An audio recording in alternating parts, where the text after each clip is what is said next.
తెలంగాణ ప్రజలు బతుకమ్మ పండుగ పుట్టు పూర్వోత్తరాలకు వెళితే హిందూ ధర్మశాస్త్రంలో పండితులు సాహిత్యవేత్తలు ప్రబోధించిన ప్రకారం పూర్వం చోళరాజ్యాన్ని ధర్మాంగన అనే రాజు పరిపాలించేవాడు. ఆ రాజుకు సంతానం కలగకపోవడంతో ఎన్నో పూజలు యజ్ఞాలు నిర్వహించారు. దాని ఫలితంగా వారింట ఒక ఆడబిడ్డ జన్మించింది. అల్లారుముద్దుగా పెరుగుతున్న ఆ ఆడబిడ్డకు లక్ష్మి అనే పేరు పెట్టారు. రోజులు గడుస్తున్న కొద్దీ ఆ అమ్మాయి ప్రతినిత్యం ఏదో ఒక అవాంతరంతో చావు బతుకుల మధ్య కొట్టుమిట్టాడేది. ఆ బిడ్డను ఎలాగైనా బ్రతికించుకోవాలని పండితుల సలహాతో బతుకమ్మ అనే పేరు పెట్టారు.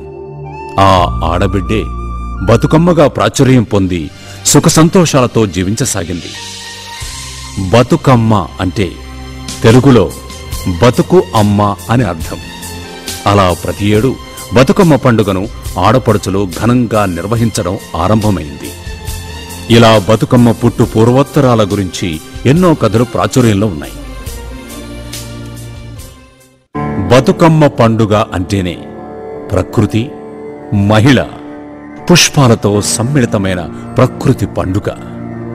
ఈ బతుకమ్మ పండుగలో ముఖ్యమైనవి పువ్వులు.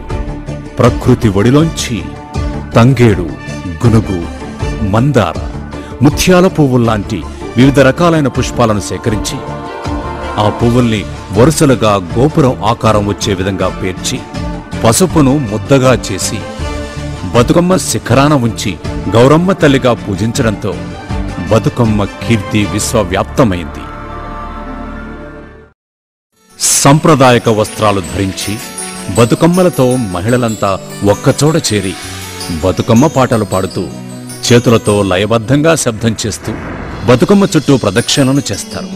మహిళలంతా తమ కుటుంబం సుఖ సంతోషాలతో ఆరోగ్యదాయకంగా జీవించాలని ప్రార్థిస్తారు. యువతులంతా బతుకమ్మను ఆ శివుని అర్ధనారీశ్వరి అయిన గౌరీదేవిని పూజిస్తే వారికి మంచి సుగుణాలు గల భర్త లభిస్తాడని నమ్మకం.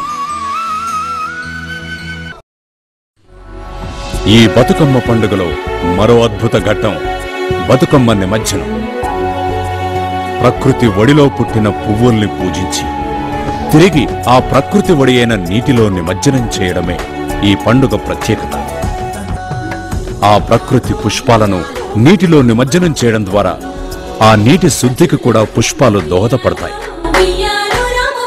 స్త్రీలు లేని సమాజం అంటే భవిష్యత్తు లేని మానవాళి అని గ్రహిద్దాం.